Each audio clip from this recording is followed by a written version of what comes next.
Hello everyone. Today we will discuss lesson number 2 civics. What is democracy and why democracy? In this lesson we discuss about democracy and its merit and demerit. What is democracy? Democracy यहाँ पर क्या है, different countries के example हैं and India also included in this. But we start this lesson from this page number 24. Firstly we discuss about democracy. ये सभी जो definition है ये आपको सिंपली रीड करनी है. इन सभी में जो डिफरेंट कंट्रीज़ हैं उनमें डेमोक्रेसी जो फॉलो की गई है उसका डिफ़ाइन किया गया है. टीचर से बच्चे क्वेश्चनिंग करते हैं, वही सब यहाँ पर भी है. तो हम लेसन को स्टार्ट यहाँ से करेंगे. अ सिंपल डेफिनेशन, एक सामान्य परिभाषा किसकी, डेमोक्रेसी की. Let us get back to our discussion on similarities and differences among government that are called democracies. कि जो कोई भी गवर्नमेंट होती है हम उनके क्या करते हैं, कुछ समानताएं हैं, कुछ उनमें अंतर है और उसी को क्या कहते हैं, लोकतंत्र. लोकतंत्र में क्या है कि कुछ चीज़ें दूसरी जो फॉर्म ऑफ गवर्नमेंट है उनसे मिलेंगी और कुछ उनसे अलग. In this previous chapter, we identify one sample factor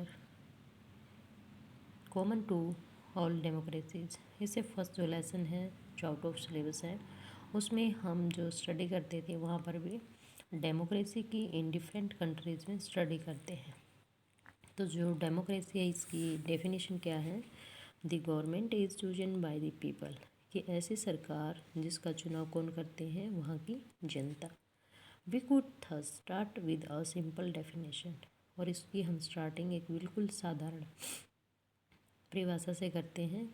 democracy is a form of government in which the rulers are elected by the people. यानी लोकतंत्र सरकार का वह रूप है जिसमें जो शासक होता है यानी जो हमारा नेता है उसका चुनाव कौन करती है, वहाँ की जनता. This is a useful starting point, और ये हमारे लिए काफ़ी उपयोगी बिंदु है. This definition allows us to separate democracy from form of government that are clearly not democratic. यानी जो यहाँ पर लोकतंत्र की सरकार के अलग अलग रूप हैं उनसे हमें पता चलता है कि जो लोकतांत्रिक सरकार हैं और दूसरी उनमें क्या अंतर है. देयर में rulers of Myanmar are not elected by the people, कि जो म्यांमार में वहाँ के शासक हैं उनका चुनाव जनता द्वारा नहीं किया जाता. Those who happen to be in control of the army becomes ruler of the country. और यहाँ पर जो आर्मी है वही क्या बन जाती है, इसमें शासक बन जाती है. पीपल हैव नो से इन दिस डिसीजन, और जो आम जनता है वो यहाँ पर बिल्कुल साइलेंट हो जाती है, उसकी कोई भी राय नहीं ली जाती जैसा कि डेमोक्रेसी में होता है. Dictators like Pinochet are not elected by the people. जो यहाँ पर एक शासक है पिनिशे, उसका चुनाव जनता द्वारा नहीं किया जाता है. This also applies to monarchy. वो किसकी तरह है, मोनार्की, जो सारी पावर्स का यूज़ स्वयं करता है. The king of Nepal and Saudi Arabia rule are not became the people have chosen them to do so but because they happen to be born in to the royal families. यानी जो नेपाल और Saudi अरब के शासक हैं उनका चुनाव भी लोगों के द्वारा नहीं किया जाता. वहाँ पर जो भी व्यक्ति, मान लो आज मैं शासक हूँ तो आगे मेरा ही बच्चा वहाँ पर क्या बनेगा, शासक बनेगा. राजशाही परिवारों की प्रथाएं वहाँ पर प्रचलन में है. This simple definition is not adequate. यह मतलब काफ़ी नहीं है. It remind us that democracy is people rule. ये हमें बताती है कि जो लोकतांत्रिक सरकार है वो किसकी है, जनता की शासन होता है वहाँ पर. But if we use the definition in an unthinking manner, लेकिन अगर हम इस डेफिनेशन, इस परिभाषा को बिना सोचे समझे देखते हैं, we would end up calling almost every government that holds an election a democracy. तो हम बिना सोचे समझे ही उसका एंड कर देंगे प्रत्येक सरकार का जिसका चुनाव की से क्या होता है, चुनाव होता है और उस गवर्नमेंट को बनाया जाता है। यानी जो पॉलिटिकल पार्टियाँ होती हैं उनमें जिस पार्टी को सबसे ज़्यादा वोट मिलते हैं वही हमारी गवर्नमेंट बनती है। दैट वुड बी मिसलीडिंग, और इससे क्या होगा, मिसलीडिंग, मिसयूज किया जाएगा, मिस नेतृत्व होगा।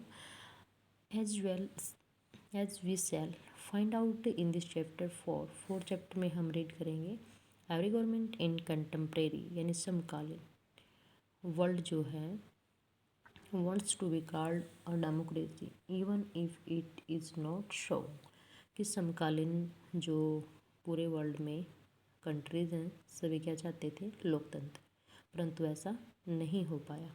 That is why we need to carefully distinguish between a government that is democracy and one that pretends to be one. हमें यहाँ पर क्या करना है, उन सरकारों के बीच में डिफरेंस करना है जो लोकतांत्रिक हैं और जो लोकतांत्रिक नहीं है। We can do so by understanding each word. हम इसके लिए जो अलग अलग वर्ड्स यहाँ पर यूज़ किए गए हैं उनको आराम से समझेंगे, तभी हमें डेमोक्रेसी का रियल मीनिंग पता लग पाएगा। तो फर्स्टली आपको यहाँ से रीड करना है केवल definition of democracy and next is that feature of democracy. मुख्य विशेषताएं लोकतंत्र की क्या है। किसी भी फॉर्म ऑफ गवर्नमेंट को जो हम स्टडी करते हैं तो there are some merit and demerit we find every government. सभी की कुछ मेरिट डिमेरिट होती हैं, वही हम इस लेसन में डेमोक्रेसी की रीड करेंगे। Firstly is that we have started with a simple definition that democracy is form of government in which the rulers are elected by the people, यानी जहाँ पर जो शासक हैं उसका चुनाव कौन करते हैं, वहाँ की जनता। Who are the rulers in this definition, यहाँ पर शासक कौन है, यानी जो पॉलिटिकल पार्टियाँ होती हैं उसमें जिसको सबसे ज़्यादा वोट मिलते हैं वही हमारे रूलर्स बनती हैं, रूलर पार्टी बनती है, रूलिंग पार्टी बनती है। Which official must be elected for any government to be called a democracy, यानी जहाँ पर ज़्यादातर अधिकारियों को चुना जाता है क्या वो सरकार क्या है, लोकतांत्रिक है। विच डिसीजन में be taken by non elected official in a democracy, फिर कहता है कि जो अधिकारी होते हैं, जो चुने हुए व्यक्ति नहीं होते, जो डिसीजन लिया जाता है क्या वो सभी लोकतांत्रिक प्रक्रिया में होता है या नहीं, ये हमें यहाँ पर डिस्कस करना है। What kind of election constitute a democratic election, किस प्रकार के निर्वाचन क्षेत्र होते हैं लोकतांत्रिक चुनाव में। What condition must be fulfilled for an election to be considered democratic, किस प्रकार की कुछ मुख्य शर्तें यहाँ पर होती हैं जिससे हमें लोकतंत्र के बारे में जानकारी मिलती है। हु आर द पीपल, लोग कौन हैं, who can elect the rulers और गेट इलेक्टेड एज रूलर्स, कि कौन व्यक्ति जो वोट देगा और कौन वह व्यक्ति होगा जो हमारा नेता चुना जाएगा। Should this include every citizen on equal basis, क्या सभी व्यक्ति इसमें शामिल होंगे। Can democracy deny some citizen this right, क्या लोकतंत्र में कुछ व्यक्तियों को इससे मना किया जा सकता है, बिल्कुल किया जा सकता है। जैसे मेंटली रिटायर्ड जो व्यक्ति होते हैं तो हम उनको राइट टू वोट देने से मना कर सकते हैं या उनको नहीं मिलता। Finally what kind of A form of government is democracy, अब हमें क्या देखना है कि जो लोकतंत्र वो किस प्रकार की सरकार है। Can elected rulers do what ever they want in democracy, जो हमारे शासक हैं वो किस प्रकार से काम करना चाहते हैं।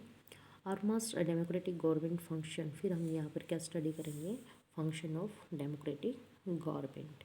Major decision by elected leaders, ये इसकी मुख्य एक विशेषता है। जैसे कि पाकिस्तान है, पाकिस्तान का एग्जाम्पल लिया है, जनरल परवेज़ मुशर्रफ यहाँ पर शासक बने कब, 1999 में। He overthrow a democratically elected government, तो वो लोकतांत्रिक तरीके से चुनी हुई सरकार थी और उन्होंने अपने आप को कार्यपालिका का चीफ घोषित किया। Later he changed his designation to president, फिर वो बाद में अपना जो डेजिग्नेशन राष्ट्रपति थे उसके रिजाइन करते हैं। एंड 2002 हेल्ड ए रेफरेंडम यानी जनमत संग्रह करवाते हैं in the country and granted him a 5 year extension, और 5 साल के लिए शासक बनते हैं। Pakistan media, human right organization and democracy active said that referendum was based on malpractice and fraud. तो जो वहाँ पर शासक बनते हैं कौन, जनरल परवेज़ मुशर्रफ, तो उनका मीडिया, उनके संस्थाएं, जो मानवाधिकार संगठन थे, सभी क्या घोषित करते हैं कि ये एक वैध तरीके से, इलीगल तरीके से, गैरकानूनी तरीके से या धोखे से चुने गए, बनाए गए शासक हैं। तो इसलिए वहाँ पर क्या जनता को फ्रीडम नहीं दी गई। Thank you, have a nice day. Next we discuss in